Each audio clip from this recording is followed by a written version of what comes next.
여러분 반갑습니다. 서목사의 말씀 창고의 서목사입니다. 오늘도 함께 말씀을 나누는 여러분들을 사랑하고 축복합니다. 구독과 좋아요를 눌러주세요. 여러분과 더 많은 나눔을 하기 원합니다. 오늘은 요한계시록 21장 1절에서 8절 말씀입니다. 새 하늘과 새 땅이 내려오고 그것을 상속받는 사람들의 모습이 기록되어 있습니다. 요한은 새 하늘과 새 땅을 봅니다. 보좌에 앉으신 하나님께서 그 의미를 설명해 주십니다. 오늘 1절 말씀을 보면 요한은 새 하늘과 새 땅을 보았다고 되어 있습니다. 이것은 새롭게 모든 것을 만드신다고 볼 수 있고 또한 기존에 있던 것을 새롭게 하신다고 볼 수도 있습니다.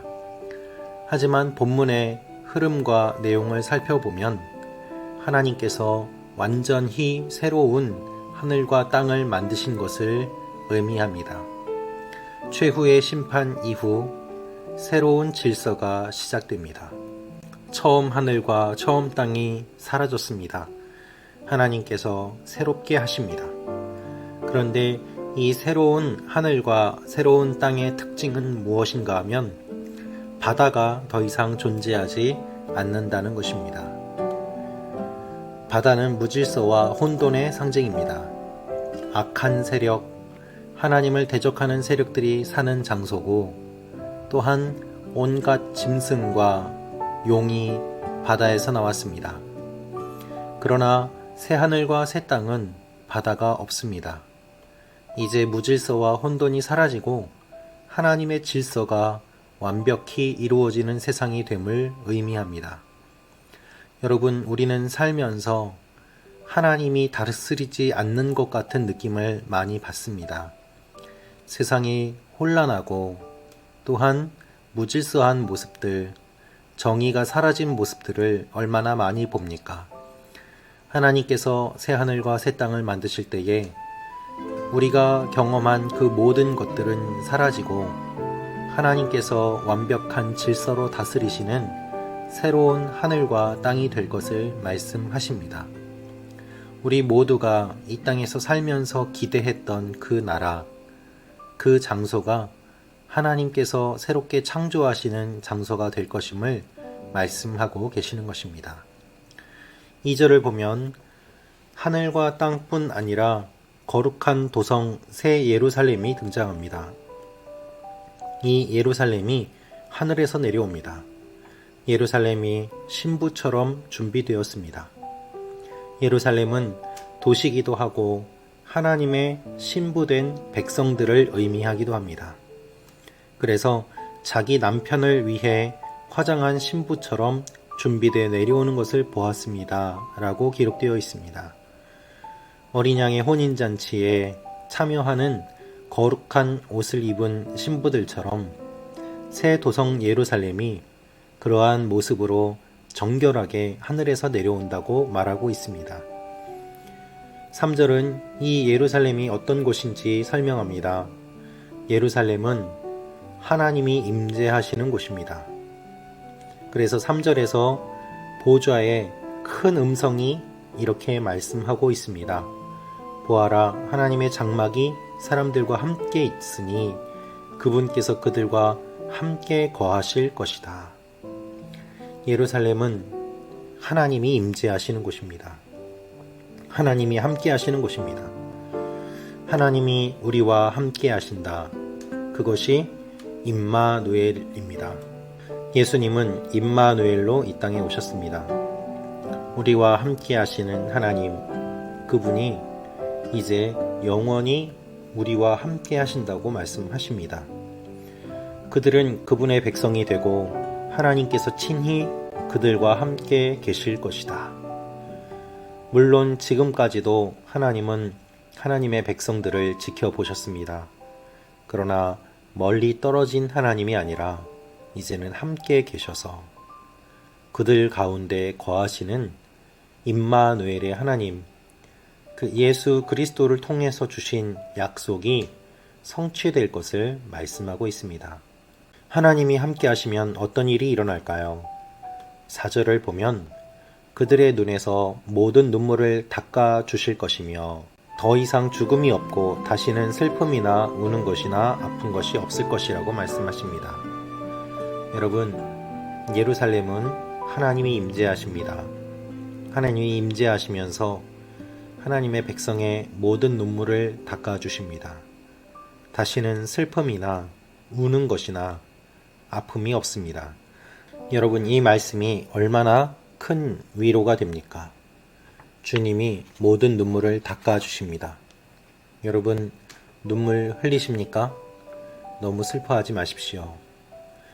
먼저 자녀를 떠나보낸 부모, 억울하게 가족을 잃은 분들, 가족 중에 누군가가 자살해서 고통 가운데 있는 가족들, 급작스러운 암 선고에 눈물 흘리고 그 외에 여러 이유로 인생의 고통을 경험하는 사람들, 환난과 박해로 눈물 흘리는 많은 주님의 백성들, 그들을 주님께서 위로하시고 눈물을 닦아주셔서 이제는 더 이상 아픔도 없고 고통도 없는 그러한 나라로 하나님이 인도해 주신다고 말씀하시는 것입니다. 그래서 이 땅에서 많은 눈물을 흘린 사람일수록 주님의 위로가 크게 다가오고 그 위로가 큰 힘이 되어 기쁨으로 변하게 되는 것입니다. 5절은 그때 보좌에 앉으신 분이 말씀하십니다. 계속해서 보좌에서 큰 음성이 나고 말씀하시는 것을 알 수 있습니다. 하나님이 이 모든 일들을 주도적으로 이루어 가십니다. 하나님이 만물을 새롭게 한다고 하십니다. 하나님의 회복은 성도만의 회복이 아니라 온 세상 모든 피조물의 회복입니다. 내가 만물을 새롭게 한다. 하나님께서 온 세상을 만드셨습니다. 그리고 사람에게 이 세상을 다스리도록 사명을 주셨습니다. 그러나 죄로 인해 인간뿐만 아니라 모든 피조물이 고통받는 상황이 되었습니다. 인간이 얼마나 자연을 학대하고 또한 남용하고 있습니까? 죄로 인해 고통받는 피조물들, 그 모든 피조물을 하나님께서 새롭게 회복시키겠다는 말씀입니다. 이 말들은 신실하고 참되니 너는 기록하여라. 반드시 그렇게 이루어질 것을 주님이 말씀하십니다. 그리고 또 말씀하십니다. 다 이루었다. 다 이루었다. 그렇습니다. 예수님께서 십자가에 달리심으로 구원을 완성하셨습니다. 예수님께서 십자가에서 마지막에 다 이루었다라고 말씀하셨습니다. 구원의 문을 완성하시고 구원의 길을 열어주셨습니다. 이제 하나님께서는 최후 심판과 새 창조를 다 이루십니다. 하나님이 알파와 오메가가 되시고 목마른 사람들에게 생수를 주십니다. 하나님이 모든 필요를 다 채워주시는 것을 알 수 있습니다. 이제는 정말 우리가 생각하지도 못한 놀라운 새 하늘과 새 땅이 주어집니다. 하나님의 기쁨과 사랑이 넘치는 주님과 영원히 함께할 수 있는 그곳을 주님이 예비하시고 준비해 주십니다.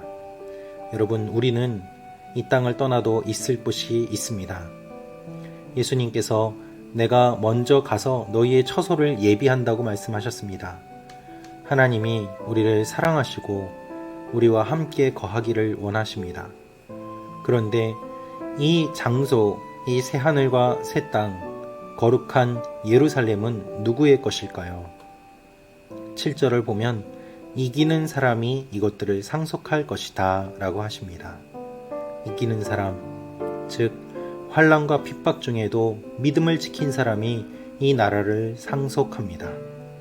억압받고 핍박받는 주님의 교회들에게 하나님은 요한을 통해 이 말씀을 주시며 새로운 하늘과 새 땅이 주어지고 그렇게 환난 가운데서도 믿음을 지킨 사람들이 이것을 상속받을 것이라며 위로와 격려의 약속을 주고 계십니다.